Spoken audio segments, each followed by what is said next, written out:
Robin, you're on mute. Apologies there. Yeah, it's one of those things, but thank you.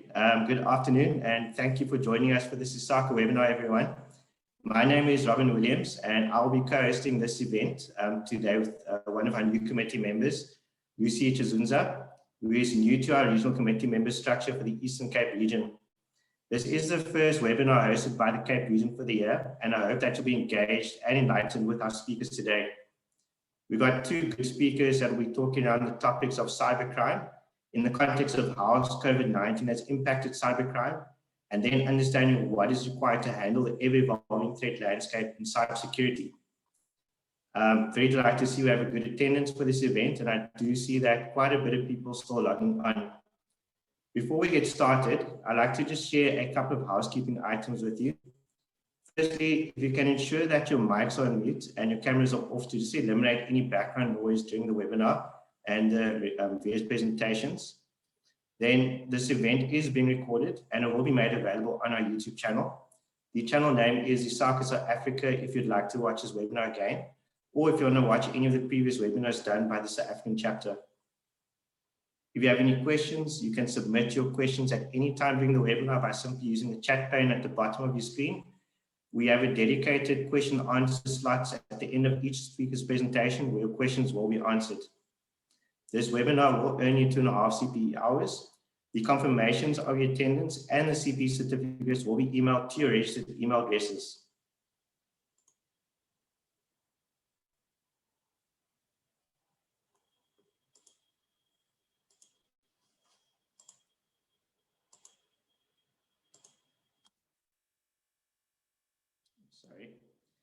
Then I'd like to introduce you to the Cape Regional Committee members for 2020. So a big warm welcome. And these people that you see on your screen are the volunteers that looks after the Western Cape and Eastern Cape region. So let me start by introducing myself for those that don't know me. My name is Robin Williams. I'm the chairperson and regional governor for the Cape Committee. And I'm also a regional director for the ISACA South African chapter. And then introducing our team, we have Micah Daniels, who is an independent IT risk and security consultant for EBIT Consulting. Next, we have Lincoln Matyang, who is an IT audit security specialist at GIP Advisory. Then we have Dumisani Gumbi, who works as a IT governance program manager at Sanlam. And then we have Lucy Chizunza, who is an audit supervisor at S&G Grant Thornton. The purpose of these regional committees is part of a greater strategic initiative of ISACA to drive quality engagement with our members and stakeholders in each of the regions of South Africa. I'm personally excited to be working with this team, and I'm excited to see how we'll drive good member engagement activities through this new reform structure. It's competition time, and we'll be giving away a prize to one of our lucky members, which are rather say wise audience members who can answer 2 riddles correctly. Anri is logged in as ISACA South African chapter, and she'll post 2 questions during the course of this meeting. The person that answers both riddles first with the correct answers will be today's winner. The winning participant will be announced at the end of the webinar. Just please send your answers in private mode in the Zoom chat to the ISACA South African chapter account. You don't want anyone stealing your answers and claiming your prize. Then, regarding upcoming chapter events, with POPI commencement date coming around the corner, ISACA is offering 2 workshops on POPI at a discounted rate of 50%. The first workshop will take place on the 1st and the 2nd of March and will touch on complying with the Act and regulations. The second workshop will be taking place on the 8th and 9th of March, and that will be on the auditing the status of POPI compliance. These workshops will be presented by Peter Hill, who is very experienced and very knowledgeable in the data privacy and POPI space. Those attending the POPI auditing workshop on the 8th and the 9th of March will receive a free 2-month license to an online papaya auditing tool. The discounted price for the workshop is R1,125 for members, and then R1,250 for non-members. Please take advantage of the special offer. Then we have International Women's Day, which is around the corner. And the ISACA South African chapter will be running a joint event with One in Tech on the 10th of March from 9 a.m. to 1 p.m. theme Stay Positive and Live a Colorful Life. Our keynote speaker for the event is Candice Jackson, and she's supported by 2 guest speakers who are Kaylin Peterson and Kulofelo Makula.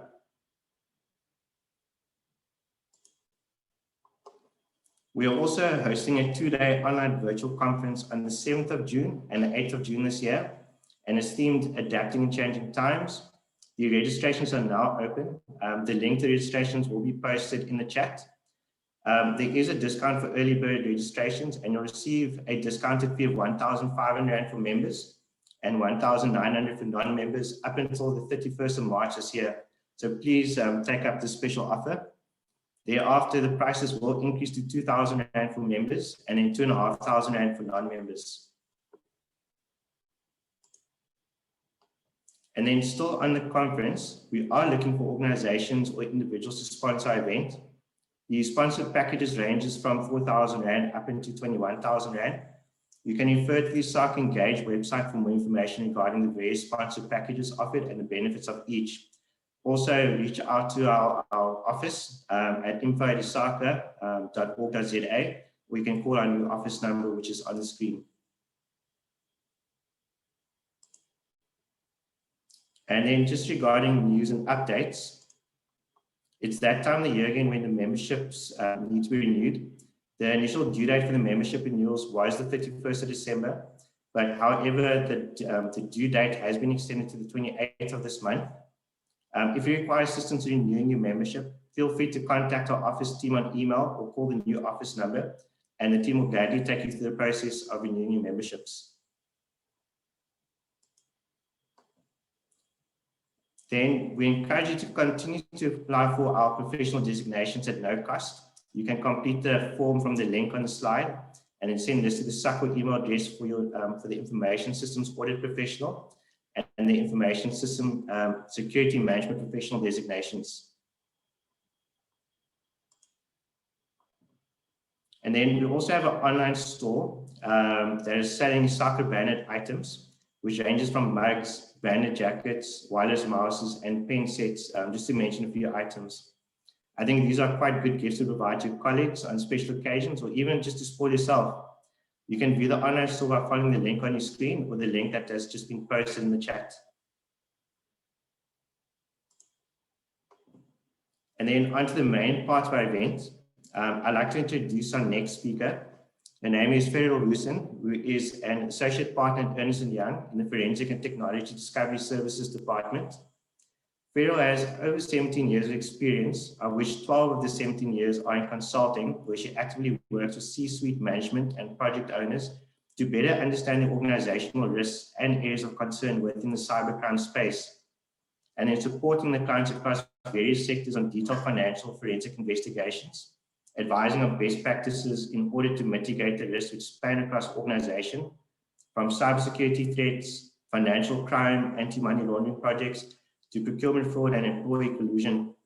And as a forensic practitioner, Fariel has also participated in and managed many forensic engagements, which followed to gain experience in identifying patterns and trends in data, which are indicator of fraud, waste, and abuse within an organization.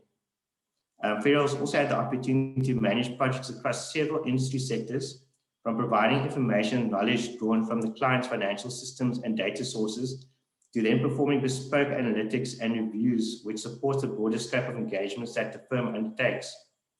Fariel has also been involved in implementing and maintaining continuous control monitoring, which is also known as CCM programs, across various processes and clients. Welcome, Fariel, and over to you. Thanks, Robin. I just want to confirm that you guys can see my screen.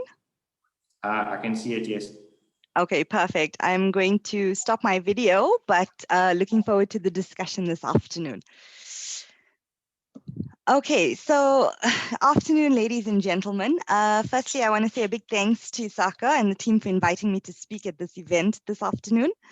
For the past 11 months, which is about as long as we've been in lockdown, I've been afforded the opportunity to speak at similar events. And whenever I need to do a refresh on the topic, there's always a wealth of new information to leverage off. So today, as Robin mentioned, I'm going to cover being equipped to handle an ever-evolving threat landscape with a specific focus on forensic technology services. Addressing just one aspect of forensic technology, such as the very hot topic, I think almost the main meal of cyber, would be a bit of a disservice. So really this afternoon, I want to cover it in a broader manner in order to bring a little bit more food for thought on this forum. So as Robin mentioned, my name's Fariel, and we're going to jump right into it. So what does it take to be equipped to handle an ever-evolving threat landscape? So if we were having this session or event, 11 months ago, the topic would have been very relevant. 11 months ago, we were going to our respective places of work and school, and we spent probably between 9 and 12 hours there. And we were connected and productive, either as information system auditors or forensic practitioners or risk managers. But we were still dealing with risks and threats and constantly seeking to mitigate those risks and threats.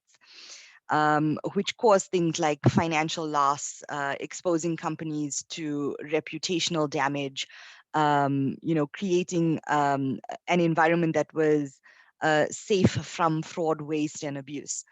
We went about our business. We applied our traditional digital forensics to preserve evidence in cases. We applied forensic data analytics in order to proactively monitor aspects of our business or that of our clients' businesses. And, the list of technology and applications could go on. Most of you will be familiar with, leveraging technology and data to mitigate risks, because I think as the landscape has evolved, we've had to mature with it in order to harness technology.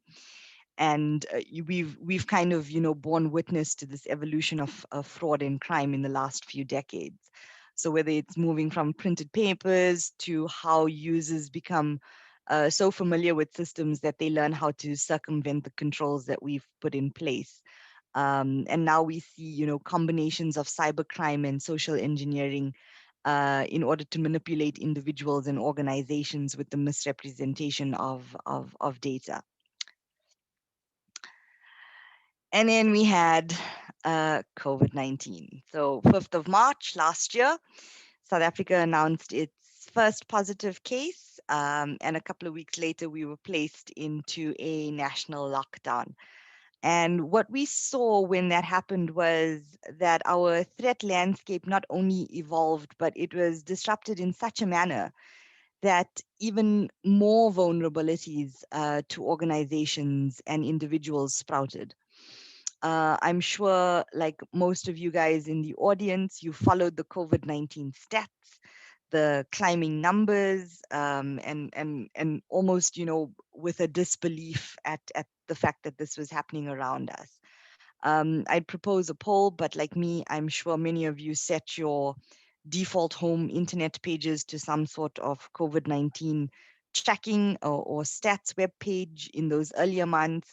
But now that we're almost 11 months in, I think most of you have gone back to having Netflix as the default page. And what we saw really with COVID and moving to a work from home model was that organizations across the industries and sectors were forced to move to a work from home model, and they had to quickly enable their employees to be able to continue with their business as usual in order to keep things ticking. Weeks have turned into months, and in a month's time, we'll basically have been in lockdown for a full year. And what we've seen is this huge economic impact and a scary rise in corruption, fraud, and criminal activity. And for those of you who are tracking, we're essentially on day 335 today of lockdown. So yeah, that's a little bit of a shocker when we think of where we started. So on the slide that I have up here, it's just a couple of articles that I quickly, pushed into a little PowerPoint.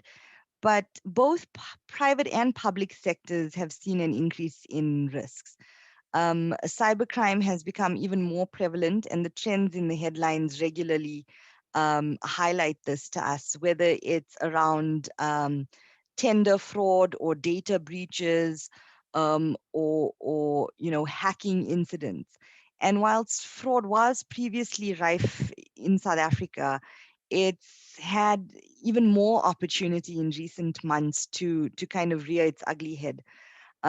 We see where supply chain management processes are now vulnerable, and there must be almost a feeling of desperation from employees who are being potentially retrenched, and it's causing more incidents of internal fraud. So, in order to address the risks in our new business unusual landscape, organizations need to kind of be more vigilant. Companies that can leverage off multiple areas of data and information in order to monitor and detect fraud, cyber breaches, and ensure that our security controls are in place and sufficient to address these risks. Where there is a risk suspected, evidence still needs to be preserved in an appropriate manner. And the next slide, I'm going to just put up some stats. And this was taken from the Global Information Security Survey. And it basically took the responses of about 1,700 C-suite leaders and information security and IT executives, who represent many of the world's largest, most recognized global companies. One of the numbers that struck me was 109 days. So if you think about that, that's roughly about 15 weeks in order for a data breach to be identified. And if you think about it, it's really a long time for data and information to be exposed and compromised within an organization.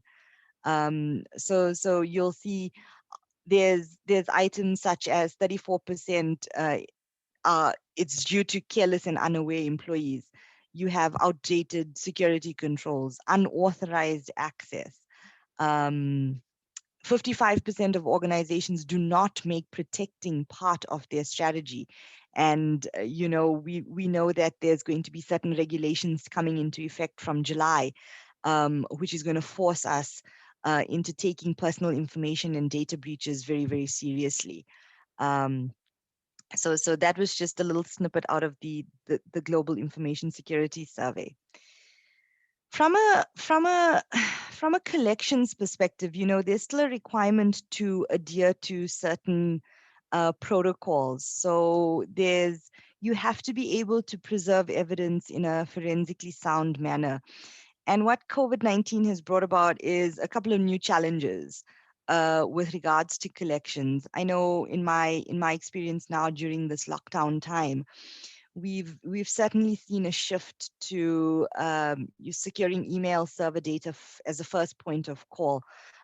Simply because getting access to an individual's device may not be as easy as we had previously done when we would just get into our cars and drive over to the client's location and seize the device. So organizations almost need to secure their own business-owned devices from employees' homes without alerting the individual, in which case, certain evidence may be destroyed or tampered with.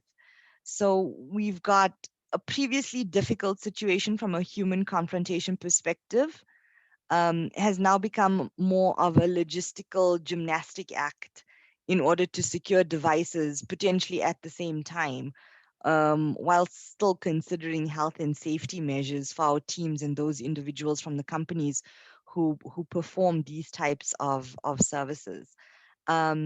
And further to this, there's also the requirement to ensure that the organization or the individuals who are handling the data have a secure method and encrypted method of transferring data and handling these volumes. So there's a couple of tips on the slide that you can quickly read through, really obvious things, but it's good to reiterate it because even though these are simple security considerations, it's something that you can use in your work and in your personal life. Crime and corruption and fraud has evolved. In recent headlines, we see that the economic strain of C-19 is something that we have never seen before, and I hope we never do. With it is a host of new threats. And a top of mind item to consider is the fact that companies had to abruptly move to a work from home model. So what this essentially meant is that previously you had your IT security controls in place at the office, and now these fell away. Organizations should consider performing risk assessments in order to cover areas such as access controls, privileged user rights, whose changes to logins and monitoring, those changes and updates. Understand how your updates and patching is being done from an applications perspective, and understand how your vulnerabilities that are being flagged and noted are being managed from a remote perspective. Um, and also just monitor if you've done any specific environment changes to your infrastructure relating to your VPN. Businesses should consider, performing a cyber footprint analysis. We've had incidents where information's been breached or compromised, and then your information is then sold. So scanning the surface or the dark web for information, matching key terms relating to organizations, um, looking at your social media platforms for information or posts that may relate to your organization or brand, and also give you a little bit of a view from a public perception view. Um, and one of the other items that could be undertaken is performing an email exposure check by looking for your organization's usernames and passwords that may have been dumped onto the dark net. Um, we've seen that users with a work from home model have have to potentially have workarounds if Wi-Fi is limited or data is limited, and they may log on to a public Wi-Fi. Having security controls applied to your VPN, using a second factor authentication, and monitoring the event logging. I know from my personal experience, and it's one of the things that I highlight quite strongly to my son, is we have our children at home who are connected to our Wi-Fi. They're playing online games relentlessly, and they're potentially giving away sensitive information simply by clicking on links or responding to sponsor links on their games.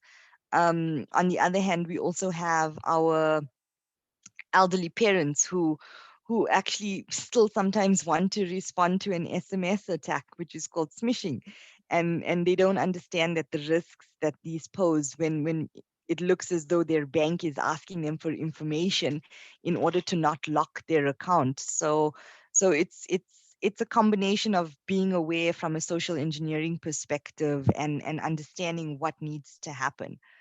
Um, on this slide, it's taken from our EY Global Integrity Report. And this was conducted last year. It ran between Jan and Feb. And it was done by a global market research agency with about 3,000 surveys undertaken.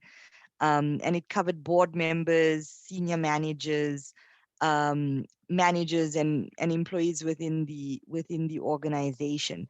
When COVID-19 hit, we extended the survey, and it kind of went on with 600 more surveys done up until April, and it was across geography, so China, Germany, the UK, India, all of those types of things. And essentially, what I take out from this slide is that from the respondents, 62% had indicated that there was no cyber response plan in place, um, which is a rather large and scary number. And only about half responded that they were adequately trained on a cyber breach response plan.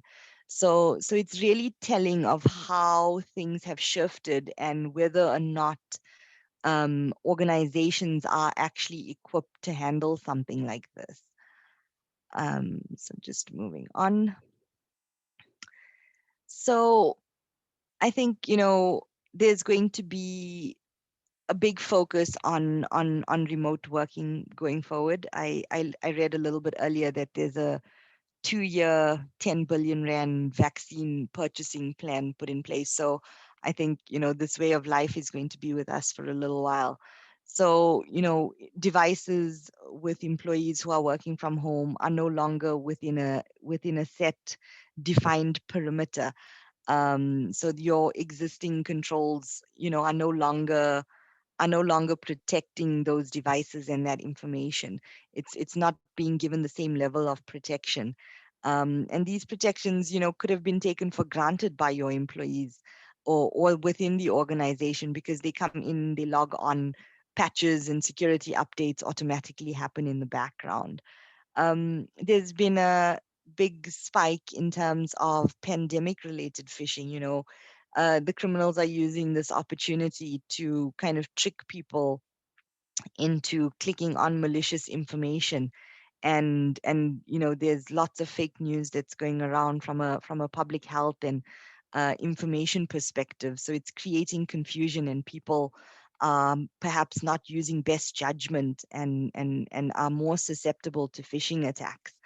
The COVID-19 pandemic has again shifted organizations to being cloud-based solutions, similar to remote working. And whilst moving to the cloud is extremely positive and definitely the right way to go, if it's done too quickly and you haven't taken in the right considerations for your business, you could have your environment vulnerable to cyber attacks. And it's not often where you find organizations with that level of IT expertise to kind of manage that type of cloud migration. So if something is misconfigured, it could potentially leave or lead to system issues and weaknesses. Um, Internet of Things, perhaps not as popular from an Africa perspective, but essentially designed to enhance our customer experience, capture data, and these types of devices are not always designed with security in mind, and therefore become susceptible to cyber breaches and exploitation. Um, I think Robin's mentioned that there will be, some upcoming speaker events on data privacy. But data management is basically at the heart of privacy. So all this data, your personal information, whether it's lost in a breach or it's stolen, like one piece at a time, from the cyber criminals, what it does is it exposes you, and you could have things like loans taken out on your name. Your online accounts and banking details could be compromised, and if they're able to kind of scrape through and get that information, they could even figure out your security question answers. So just be aware of that. Your browsing habits and websites, you'll see personalized experiences, tailored advertising coming through, and it's because of your behavior on your devices and your browsing history. I don't know if anyone in this audience has ever, checked for a gift for someone online, such as Take a Lot, and you're looking for a baby shower gift, and then all of a sudden on News 24, all you're getting is baby related adverts coming through, and that's simply because it's tracking your browsing habits and your website visits. If you have an email address, um, that's a central point for information, if that email address is compromised, that the hacker or the cyber criminal could basically hijack a whole lot more information and account details just by getting into that one email account. Um, We've seen that cyber criminals are able to kind of steal your credentials through phishing and fraudulent websites. They're looking and they're monitoring your transactions, and it really can become quite intrusive. And once this information's kind of in their domain, they could, start transacting on your account, and even clone cards may even be created. One of the last items on the list from a privacy perspective, and probably quite in the forefront, is medical records. So your medical information, which is obviously very, very personal. If results are distributed or shared, it can be quite upsetting to the individual, and it creates mistrust within that environment. Recently, we've seen numerous health sector um, providers in South Africa having been breached from a health sector perspective, which is also very, very concerning. Let me just move on. So most of you would have heard about the cyber data breach last year. From an experience perspective, it was about 670,000 individuals and about 800,000 company details that were compromised. And, the thing that I wanted to highlight really was that it's not unique to South Africa. It's happening in the US, in New Zealand. It's all around the world. And if you had been one of the individuals who were part of the data breach, you would have received some sort of notification to say that your details were part of it, and it kind of includes tips on how to change your passwords and even log a request with the South African Fraud Prevention Services, so the SAFPS. And the scary thing is that, hackers are willing to pay for account information. They're looking for your login details. And just to give you a quick sense, um, hackers would pay around 1,300 Rand for a Facebook login. For Instagram, it's 1,600. Twitter is a little cheaper, 800 Rand. Whereas they're willing to buy your Gmail account login information for probably closer to 3,000 Rand. And if you really think about your logins and your profiles, your personal email is kind of where you run the administrative part of your life. So these things are up for sale, and guys are looking to kind of breach and steal information and kind of defraud people in the process. Things like your credit and debit cards are no longer as valuable because it's so easy to kind of log a fraud or an incident against your card very quickly. So those were just things that I wanted to highlight as part of this. Moving on, get to my next slide. I touched on forensic technology services at the start, and whilst cyber is the main topic, there's still various other ways for organizations to manage and understand what their risks are. And one of the more traditional ways is to apply data analytics. And designing data analytics to monitor areas within your business or organization really helps to highlight valuable insights. So we've seen that in the last couple of months, from my experience, procurement, supply chain management, vendor spend has all been at the forefront. It's not good enough to just develop and run analytics anymore. I think those days are over. You have to continually refine your analytics in order to ensure that you're kind of moving with the times and that your risk models are relevant to the organization. We've seen an uptake in, requests to perform conflicts of interest analytics between your standard employee and vendor master data. Understanding if vendors are maybe more frequently changing their banking details.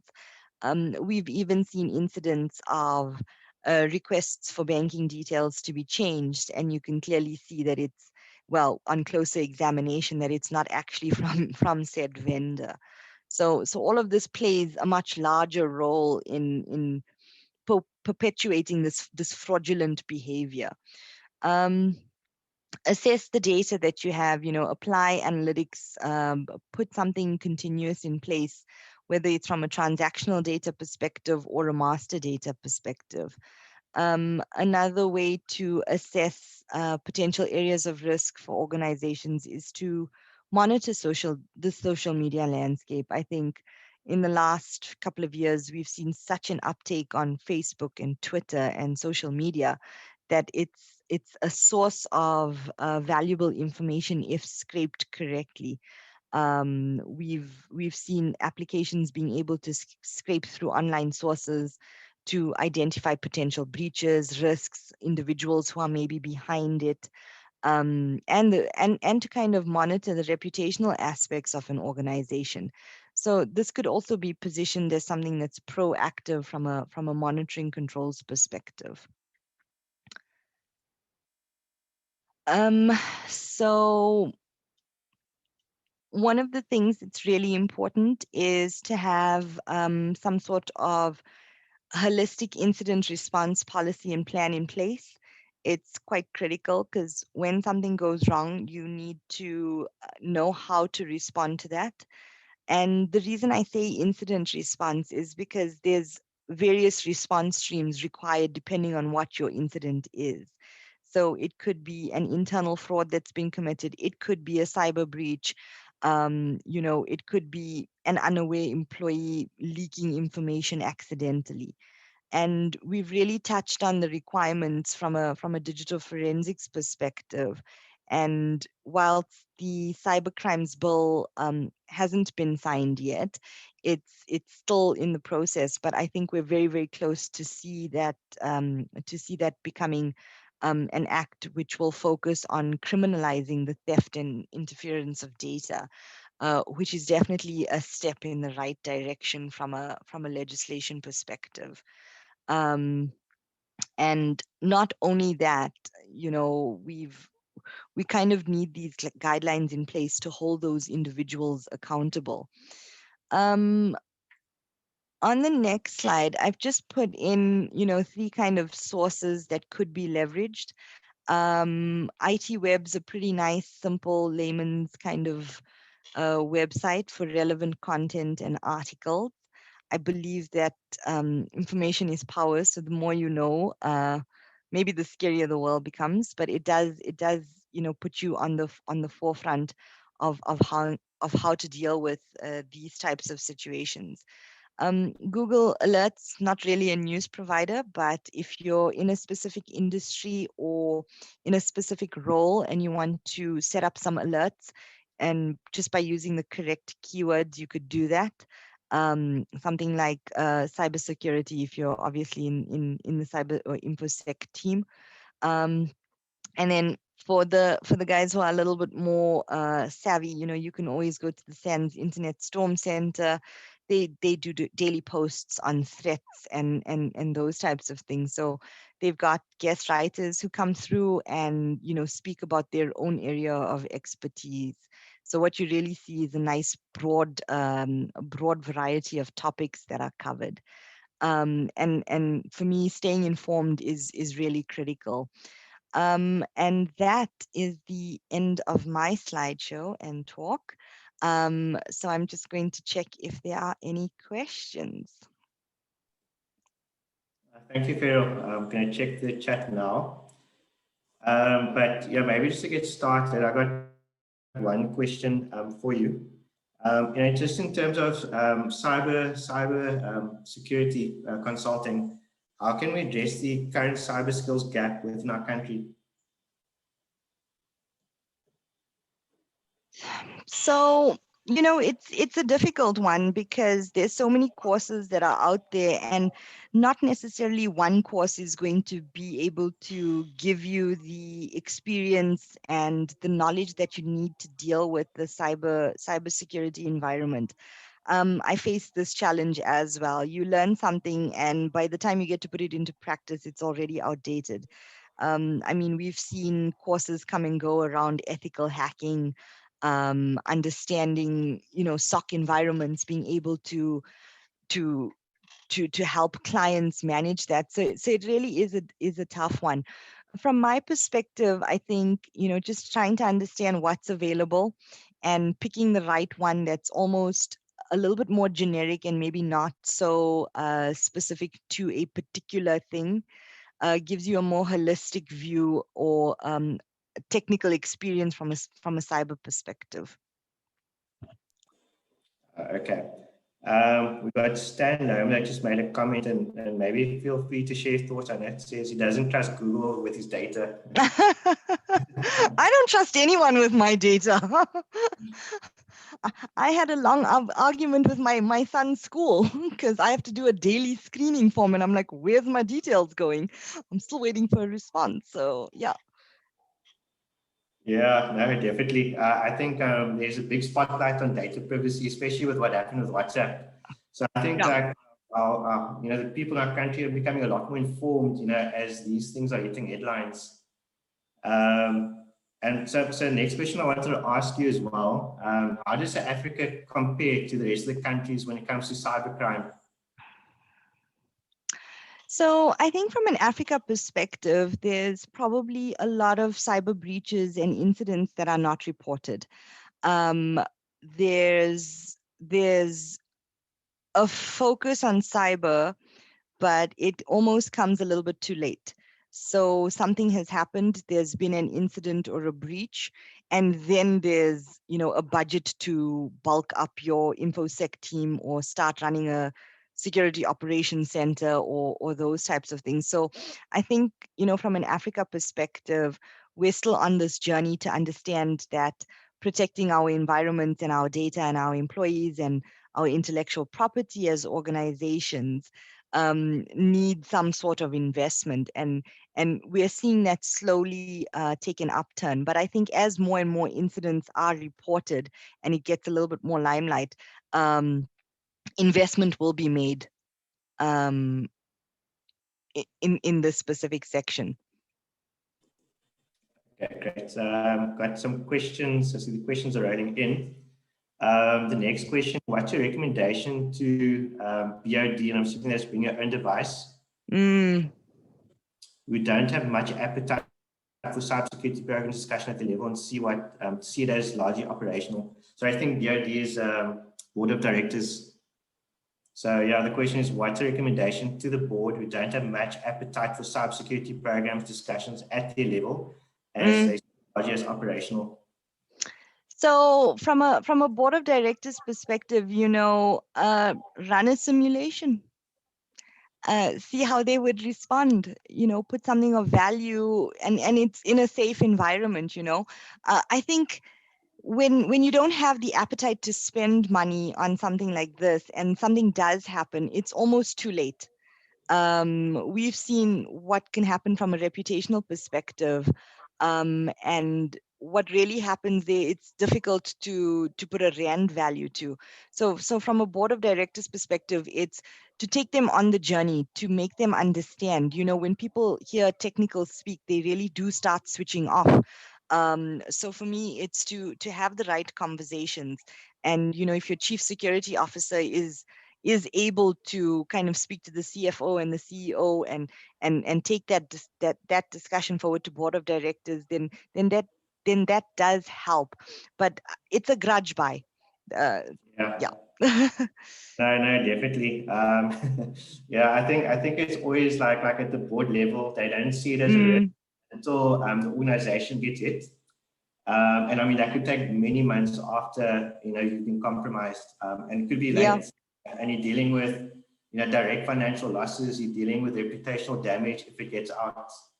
So I do agree. I think it's very important, for a topic like cybersecurity to be active at the end of the board, and that, your IT management, your CIO is well represented at that meeting. And 100% oversight to the board, and provide them that information to be able to make them more aware and to make the right decisions when it comes to cybersecurity. So from an internal audit point of view, does continuous auditing, do you do continuous auditing implementation models? Does it bridge the tech savviness gap between IT audit and the traditional audits, which is proving challenging?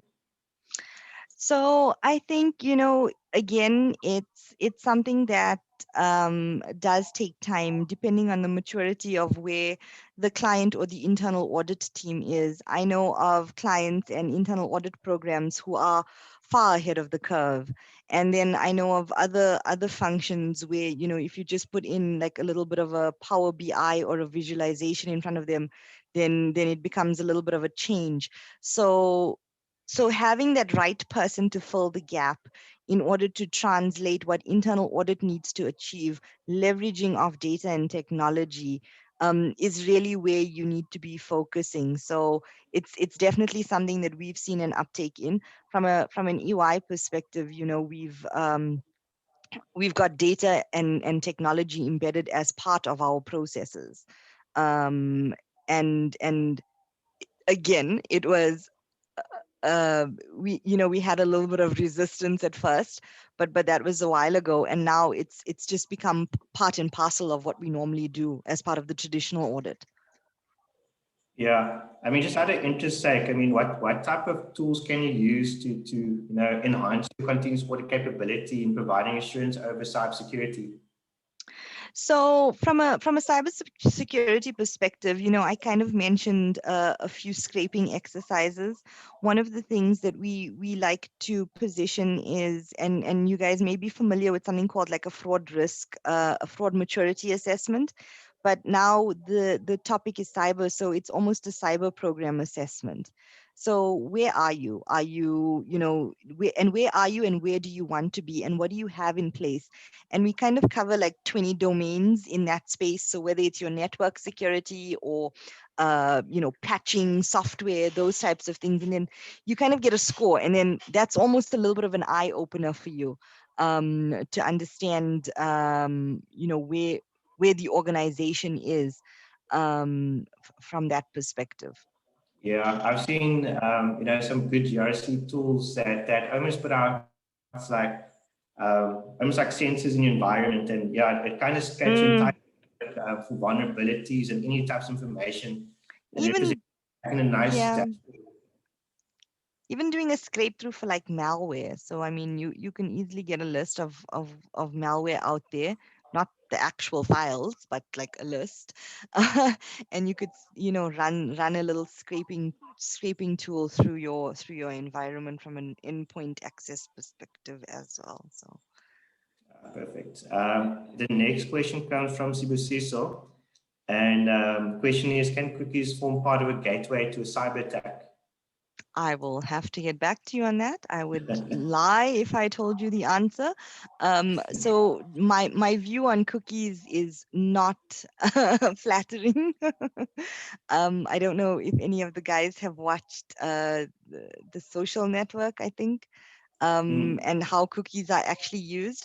My understanding is that there's these little files that are capturing your information and kind of sharing it between applications. So from that perspective, it can definitely create some sort of gateway from a cyber breach or incident perspective. Perfect. The next question is on the gap in skills within cybersecurity. So the question is, virtual internships help with bridging the skills gap as people do the courses, but they also need. Do you know of any of these initiatives within South Africa? So I know that there are a couple of Udemy courses, but those are very much online, theoretical, kind of completed as you go along. I think that some of them do have the practical aspect where you'll need to download certain things or pieces of software, but I don't know of any initiatives in South Africa. I could do some checks and get back to the individual. Okay, no, that's fine. The next question is over the cybercrime bill. So the person asking the question wants to just ask if you can elaborate a little bit more on that piece of legislation that's come into play. So there's quite a bit of content that's available. I'm in touch with advocate Jackie Fick, and she was quite instrumental in drafting this bill. And she basically runs a 4-day workshop on the law. So I wouldn't know where to start from elaborating a little bit more on this law. I know that it's been in the pipeline and close to being signed for a long time. But it's really quite comprehensive, and it's got multiple sections. So I'm happy to share her details to Eve's Lombard, I think. Perhaps I can send that to you, Robin, and we can pass it on. Yeah, no, 100%. Thank you for that. Just a comment from Riaz says, remind the board that if they do not take cyber seriously, they can be held liable. Any thoughts on that? So I think, as the privacy legislation comes into play and it links quite nicely in from a cyber perspective, spot on. They will have to be held accountable. And I think board reporting, if it doesn't have cybersecurity on the agenda, then that's also going to be flagged. Yeah, yeah, because there was a comment I've seen in the chat as well where they, one of the persons speaks about the King Code, and especially IT governance and putting a bit more transparency on IT, in terms of what is the organization doing and ensuring that they're securing their networks and the assets. No, so definitely. But that looks like all the questions. Fariel, thank you so much for that insightful presentation. I think it really got a lot of us thinking.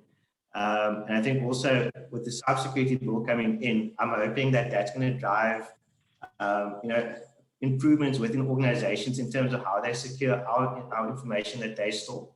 But I'm also hoping to an extent it's going to create a lot more awareness, amongst people in general in terms of like cyber risk and cyber crimes and how to protect themselves from it.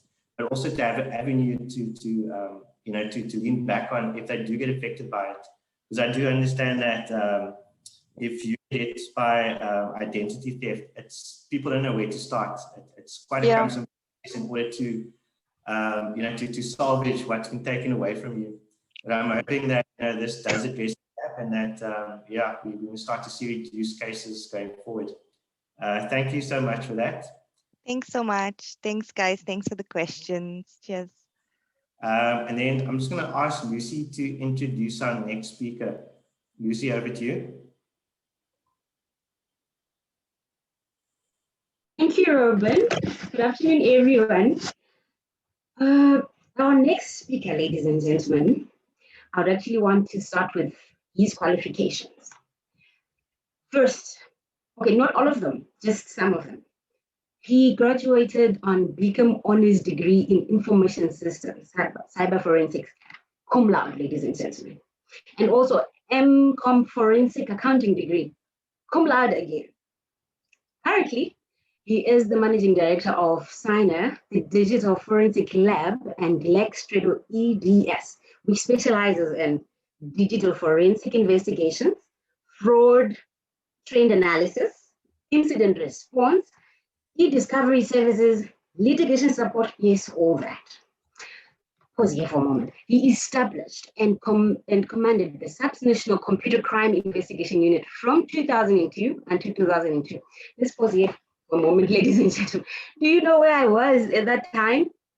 I was still making noise in primary school. In others, we were really adding value to this world. Anyways, he was the chairman of the Interpol Africa Working Party of Cybercrime from 2002 until 2005. And he also represented Africa on the Interpol International Steering Committee on Cybercrime. Still the same person. He was the chairperson of Association of Certified Fraud Examiners Cyber Forensic Forum from 2011, 2016, to the break of 1 year, and again since 2018. He was a member of BRICS Expert Working Group on Cybersecurity, all aimed at enhancing coordination on the cyber issues between BRICS states. We all know who or what is BRICS, right? Okay, all right. Ladies and gentlemen, and he's going to be speaking on living with cyber threats equals living with COVID-19. Ladies and gentlemen, I give you Danny Myburgh. Take it away, Danny. Over to you. Thank you very much. I think I should hire you to do all my introductions. That was so informative. Thank you very much. I really appreciate it. The cum laude studies, I nearly didn't make my matric. So my wife got hold of my matric report, and she couldn't understand. But it's, you know, if you are passionate about something, then you tend to pay more attention to it. So thank you very much for the opportunity of discussing this with you this afternoon. We are quite involved with digital forensics and cyber incidents in South Africa.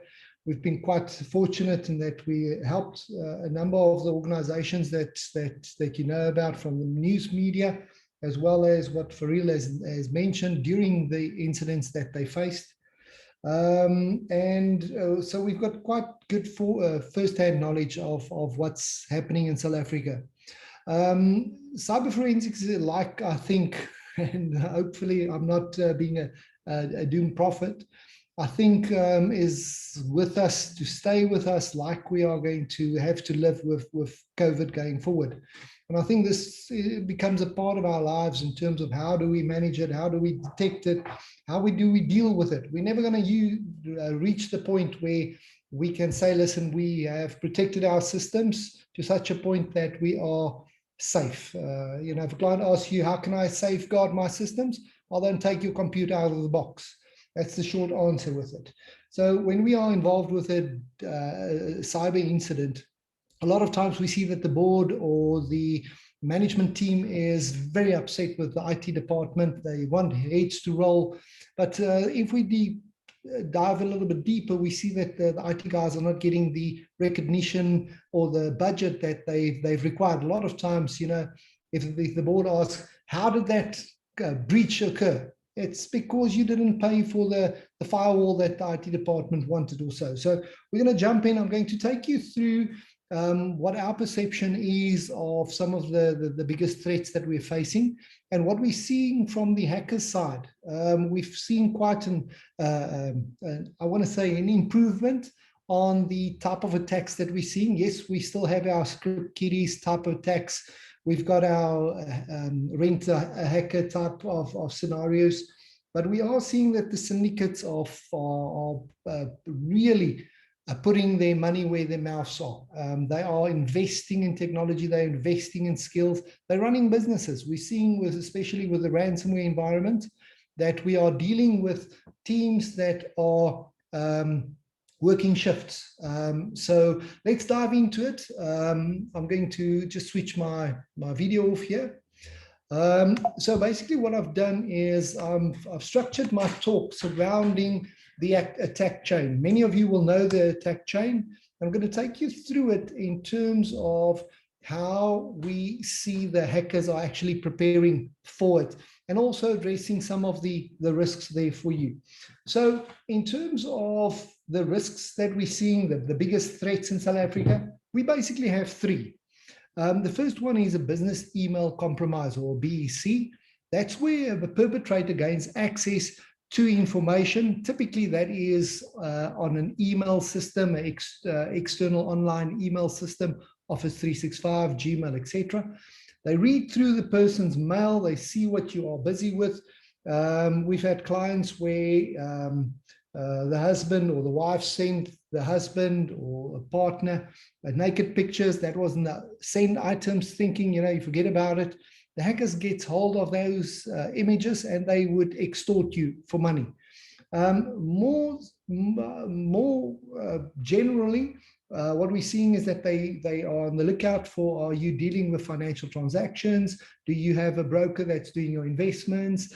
Are you a person that's recently retired and you're waiting for payments for your pension fund, etc.? They climb in between those communications, pretending to be one of the parties, and then they change the banking detail. Money is then transferred into the wrong account.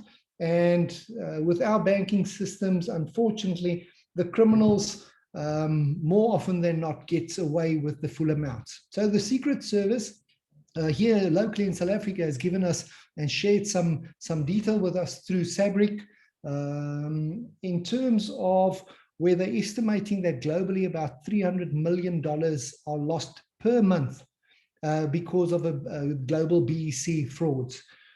Very successful if you're dealing with your bank and you're getting mails from your broker or your attorney. It's coming from their real mail accounts, so you can't differentiate really what's coming from the criminals and whatnot. So very successful, and that's just $300 million of money that's actually lost, not the money that is frozen in accounts. Secondly, ransomware attacks. In the last 6 months of 2020, we basically saw that the perpetrators will gain access to the environment. They will copy out files, exfiltrate files, or take screen prints of the files. It's one of the first steps that they do is take screen prints, so that if you block them before they can take any data out, they will try to extort you with the screen prints, pretending that they've got that data in their possession. So they'll first steal data, and then they will encrypt your environment. They will extort you for the decryption keys on those files.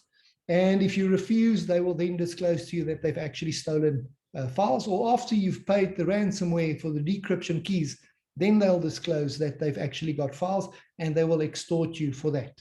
I've done some calculations when I started doing ransomware negotiations on behalf of clients. We handle the Bitcoin or cryptocurrency procurement as well. The lowest amounts that we started trading Bitcoin on was when Bitcoin was trading at 127, more or less. And now if I take it, the Bitcoin that the criminals has, I think they are some of the biggest gainers in the recent Bitcoin increases, etc. But be that as may, so that is what we're seeing that's currently happening. So in light of that, if we look at how perpetrators are targeting victims, it's not a question where they just wake up one day and they decide, listen, Coca-Cola is a good target, let's go for it. These guys are busy scanning environments, they're doing external recons, they're footprinting environments. They've got, I want to say, divisions, they've got runners, they've got people that it's their full-time job just to look for vulnerable environments. So what they'll be doing is port scanning, outdated software, patch management, identification of known vulnerabilities. So there already, if you look at your ports, what should be closed? Outdated software. We're seeing that some of the biggest risks, biggest reason why a lot of breaches came through, especially to the run-up to Christmas last year, was because of outdated firewall software. Patch management, we know that a lot of the operating systems are not being supported anymore. And that means that, listen, there's no new patches released for it. And then obviously, if you do a scan of an outdated firewall, the only thing that you need to do is basically go and Google what known vulnerabilities is available. And you literally don't need to have a lot of knowledge to be able to exploit those vulnerabilities. What we've seen from some of the dimension data reports that came out, those are the known vulnerabilities due to unsupported operating systems. So you can clearly see how it's increasing from 2016 to 2018.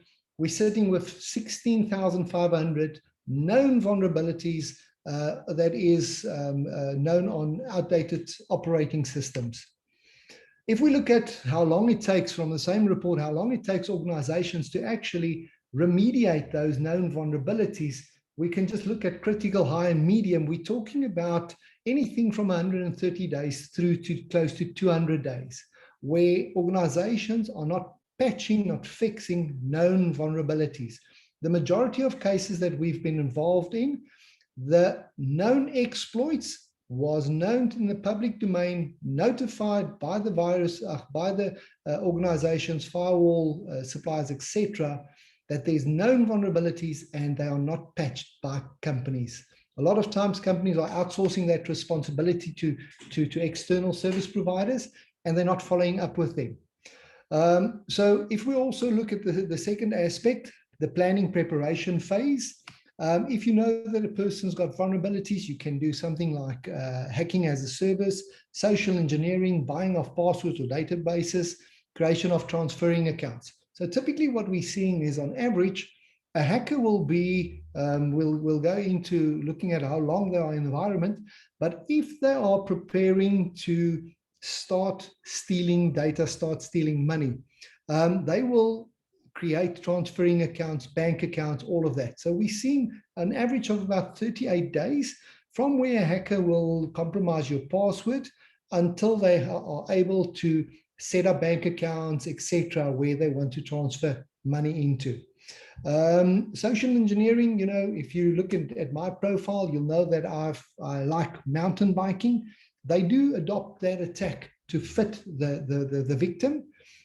So they will not say, they won't send me a phishing mail to say, Danny, do you want to buy a wedding dress? They will send me an advert to say, listen, Danny, you can win a mountain bike if you create an account and you answer a simple question.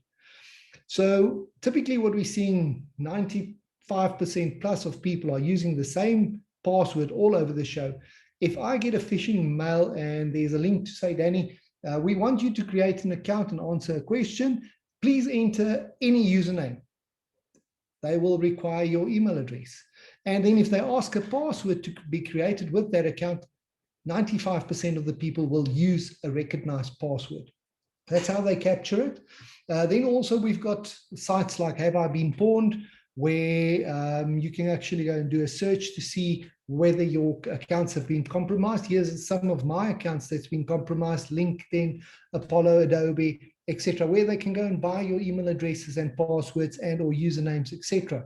Can test it. If you know that this breach took place in 2018, Apollo, for example, if I didn't change my password after that date, that password will most probably work somewhere in logging onto my accounts and profiles.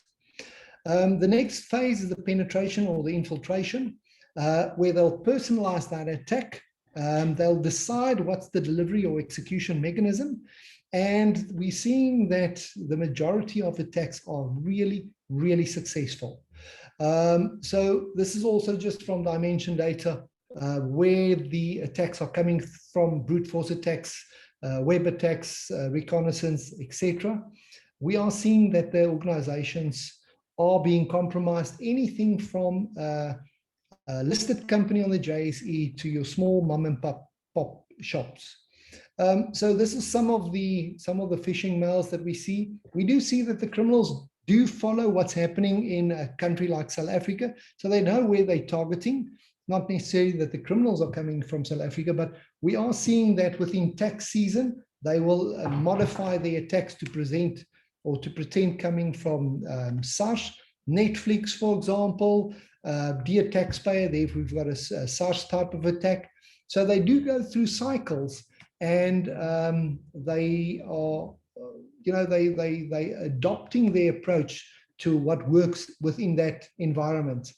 If they've delivered it, obviously they want to create a foothold as quickly as possible. So they want to create backdoors. They want to implement mechanisms to evade the defenses on the environment.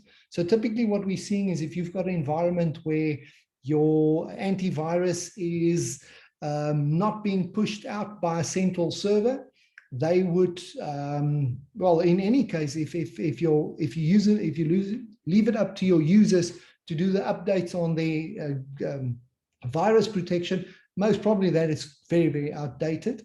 So we'll see that they would go into scheduled tasks. They would kill some scheduled tasks that's running. They will kill the updates to the virus protection, those type of things, create accounts. We'll see on average, on a typical security breach, that the hackers will create up to 7 accounts, or they'll compromise up to 7 accounts, create additional accounts, but the attack they will use only 1 or 2 of those accounts. They won't touch the other accounts, so that if we start with an investigation to see what accounts was active, what accounts was being used, those accounts they keep in their back pocket, and they offer up the 2 that was used, and we don't know exactly which accounts is still within their hold. So if you force a password change across the whole environment, they are very cooperative. They will reset their password, but they'll maintain that that hold in the environment. The first thing that they'll do is they'll do internal recons. They will see what the low-hanging fruits are. They will collect password files. Typically, those password files are exfiltrated out of the environment. They do their cracking outside. They will try to escalate their account privileges. They would embark on a network and device mapping. We'll see that they'll execute specific softwares to map out the environment. And as far as possible, they will utilize legitimate software, if I can call it that, software that's in an environment. They will use remote desktop applications that you might have. They won't bring in stuff that would trigger alarms in the environment. If they see that it's for example, a medical environment, they would then, identify that, listen, we're not going to go for the accounts, we're going to go for the patient information. If it's a financial institution, they want to go for credit card information or financial information, etc. So they are looking at the low-hanging fruit. Later on, we'll see that they even sell that real estate to secondary groups to do a second or third attack, etc.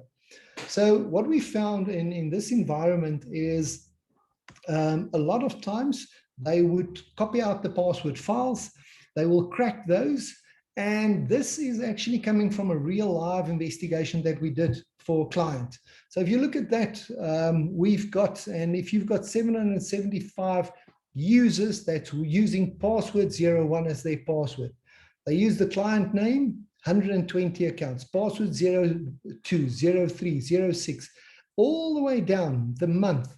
This actually happened on a listed company here in South Africa, in Sandton, where they've got all the bells and whistles, everything but system passwords, IT administrator passwords, IT personnel's passwords, because IT person a lot of times think the rules doesn't apply on me, or listen, this won't happen to me. So we are seeing that the passwords are really, really weak. This is another account or another client, a smaller setup, but 199 account was using the company name 123, password 1. They really don't enforce the password rules, password management that we're supposed to be doing. So a good thing is to go to a site like Kaspersky, but also I'm always aware of the fact that if you do go and test your passwords on sites like these, it might be that somebody could be collecting it there as well. So if we do a test, a lot of people like using the @ sign and the $sign, using a 0 instead of a O, a 1 instead of an L, etc. The hackers has got dictionaries that's got all of these type of word and letter replacements. For example, password in that format will take 1 second to crack. Good thing is to have African languages are not bad. So Dumelang, for example, we see 2 days. If you've got password strings or sentences, even better. And a funny thing was, if I used an Afrikaans word like boerewors, it would take 3 months, according to Kaspersky, to actually break the word boerewors. So that's just a little tidbit. So they want to identify what's their mission target. A lot of times we see that they do a rescope. They might be after encrypting the environment, then they realize that, listen, this is actually a good opportunity to exfiltrate data, or they could be interrupted. So there is a rescoping taking place in terms of what is easier to do, and they change their attack mechanism. So they will have a staging server internally in the environment. They'll do a data collection, copying data over from various machines. They don't, they don't start taking data out immediately. As soon as they know that they've got all the data together in a specific location, then only do we see that they start with a data exfiltration. After the data exfiltration, they can then decide what other damage do they want to cause, or do they just want to slip out quietly. Lateral movement, obviously we're always seeing lateral movement involved, where they move around on the environment, expand the compromise through the environment by making use of internal systems, like remote desktop, like TeamViewer, like task scheduler, etc., or pulling their tools through to the environment after they've been able to disable the virus protection. The execution of it, obviously, they utilize command and control service externally, where they pull the information through. Staging service, where we're also seeing that they do format or do encrypt those staging service after making use of them. They utilize SSL encryption to encrypt the data before sending it out. And then basically they end up with executing ransomware in the environment. We're also seeing that they will cover their tracks, they clean out the log files, but the slapstick fix in the olden days, they would be very precise, surgical merely in terms of cleaning out log files. And you knew that when your total security event log has been deleted, that something is wrong. Currently, it's easier for them to just execute ransomware in the environment, encrypt everything.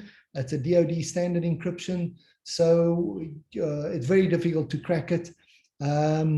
The guys that's better at this tries to maintain a presence in that environment. So we'll see that, as Fariel has also mentioned, anything from 109 days to 209 days where they are present in the environment before being detected. And then also selling that real estate. So after they've exfiltrated data, after they've stolen credentials, they will sell that on to other hacking groups. The threat that we're facing is unfortunately very severe. We've had a couple of clients that, 2 clients to be exact, that has committed suicide during last year. Businesses that was already in dire situation with the COVID, being hit by attackers after that, and literally they could not sustain it. They could not. The one business, the gentleman tried to negotiate with the hackers. Unfortunately, they were very unreasonable, didn't want to fall their prices. He lost 17 years worth of audit data, and he committed suicide. And about a month later, his son also committed suicide. That's the ugly, really, really ugly and personal side of it. We've seen that, it's very, very quickly for organizations to condone a partner, a business partner, a service provider that has been breached, but this can happen to anybody. Our advice to clients is not your preparation should be of such a nature that, or your point of view should be not if this happened to us, but when this happened to us, how will we protect ourselves? What will we do? Prepare in terms of having an incident response plan ready, having routine, red team exercises, all those type of things. The Experian matter, unfortunately, I can't discuss it at all because of the fact that I'm actually responsible for the investigation in that case. But I think it's a really unfair environment in which they are at this stage.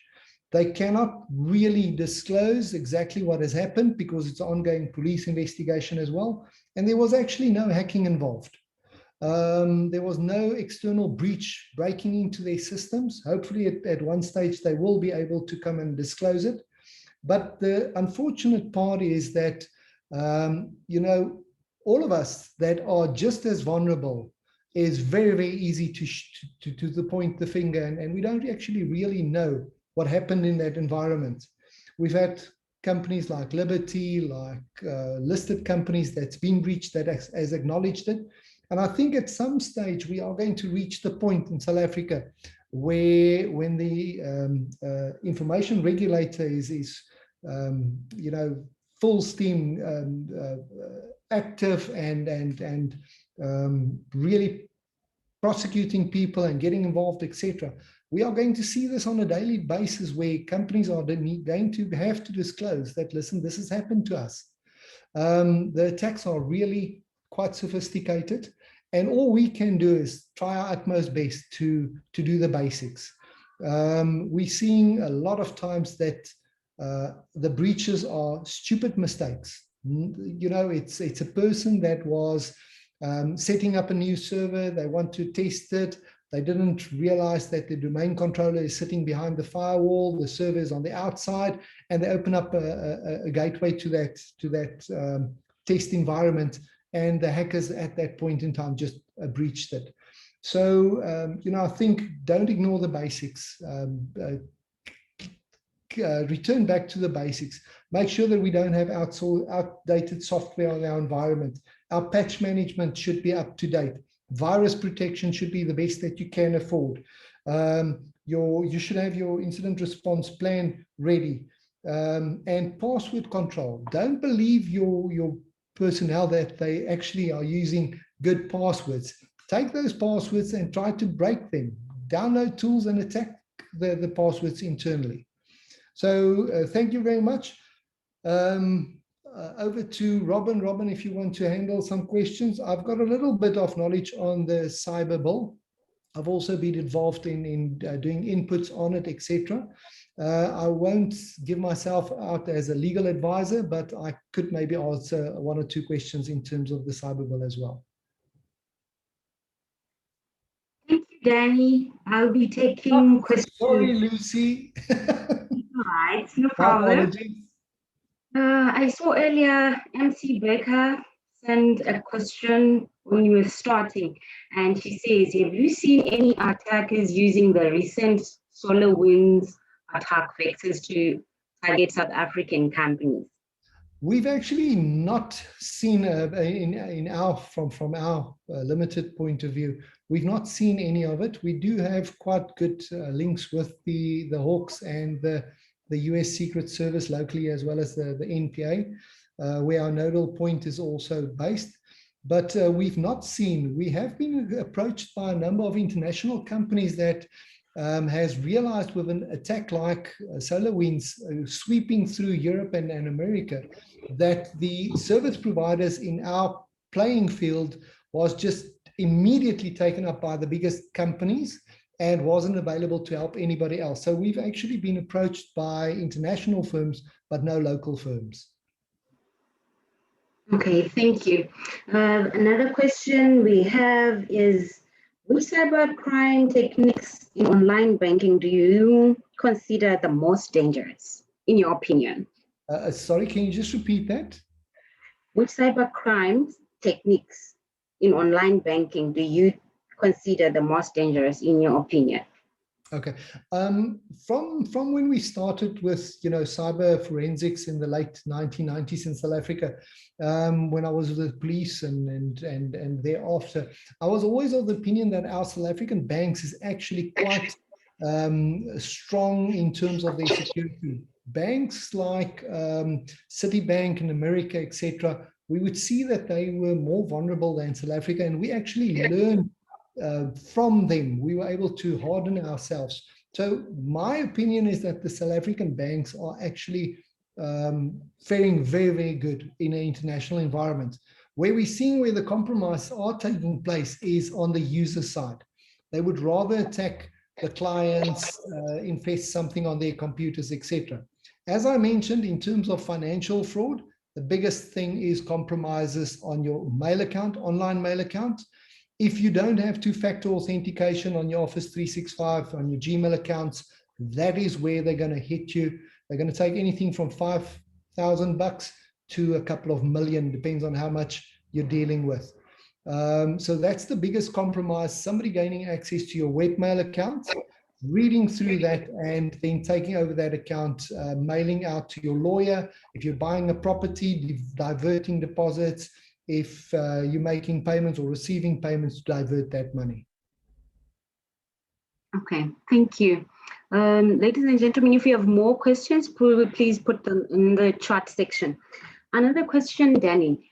How can we, seeing that we are in the consulting space, people here present mostly, how can we help enterprises keep pace with the increasing automated cyber attacks? The biggest problem that we've got, and it's a little bit of an ugly answer, is we can only do what a client is paying us to do a lot of times. So, you know, we can advise clients, but if they don't have the financial appetite, that's typically where we see that it breaks down. Companies that, and I've seen it in the lockdown, a lot of companies has not renewed their software licenses or they haven't replaced it. They would rather go and renew old, outdated software than to make a financial decision now. So a lot of our companies that's selling security tools are actually struggling because people are only renewing, not buying something new. That's very difficult. But for me, the basics are, we need to address the basics. We need to make sure that, you know, our password control is good, our patch management, our outdated software is removed, those type of things. I am worried about, we've encountered quite a number of IT service providers where the breach actually started on their side.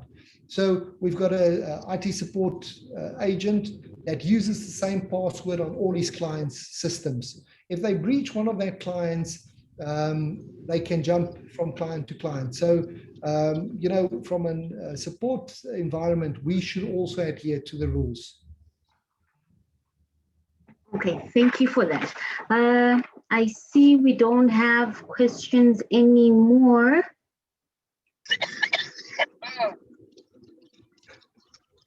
Okay, I think that is a mistake. Mic came on somewhere. Please unmute your mic, Bali. Apologies for that. Thank you, Danny. I think that will be it from your side. Excellent. Thank you very much. At this point, ladies and gentlemen, I would like to thank our wonderful speakers for taking their time to grace our event with their presence. An event of this magnitude, it takes time to prepare for this, and we are aware of the research and the time you have put into this, Fariel and Danny.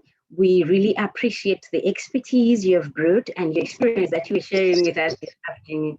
We are equipped with the insights on how to maneuver around the landscape that is filled with threats everywhere, and this pandemic that is upon us of cybersecurity as well. And also, I would like to thank our committee members who helped put this together, Ariel included in the committee members, and also our wonderful audience for coming up this afternoon. So, ladies and gentlemen, help me to give a round of applause for our speakers this afternoon. Robin, help me out. Perfect. Slides aren't working as I want them to. Let's see if it works now.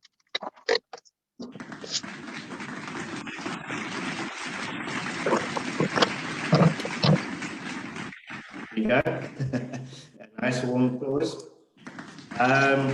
Thank you, Lucy, so much for co-hosting. We are going to send a link in the chat for evaluation forms. Now, please share with us your experience in terms of how you felt this webinar was run. And the content and topics is also a section if you want to maybe put suggestions forward in terms of other topics, content that you like to be covered at some up and coming forums. Look out in the chat for that link. And then competition timing as promised. So we had a very high response rate to our riddles, and mostly answered riddles correctly. But unfortunately, there can only be one winner when it comes to this competition. So congratulations to Sandika Daya. She was the very first participant in answering both riddles correctly. Was very quick. As soon as we got to the second riddle, the answers came flying in. So big congratulations. And for winning, you are going to be awarded with a R500 voucher for takelot.com.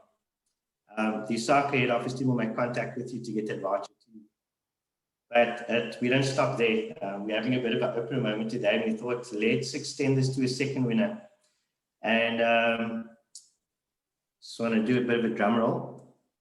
So I just want to congratulate our next winner, to Nicole Wells, who was the second person for answering both riddles correctly. Congratulations on that. Our office will make contact with you and get the prize to you. So thanks for participating in that event. And that essentially brings our webinar to a close. So firstly, to our speakers, Fariel and Danny, thank you so much for your time and your expertise and your insight around this topics of cybercrime. I think it's something very relevant, happening during COVID, that we're starting to see a lot of activity happening. And I think a lot more people are talking about it. And also the fact that the cybercrime bill is coming into play quite soon. So really thank you for sharing your thoughts on that. I also want to give a big thank you to Lucy for co-hosting the event with me. You did such a great job. And then to the rest of the committee members, thank you for your participation and helping put this event together. Your assistance and your efforts is much appreciated. And then lastly, just along with everyone in the audience, thank you so much for your attention and participation. Looking forward to seeing everyone at the next event. And I hope everyone has a good evening further. Goodbye.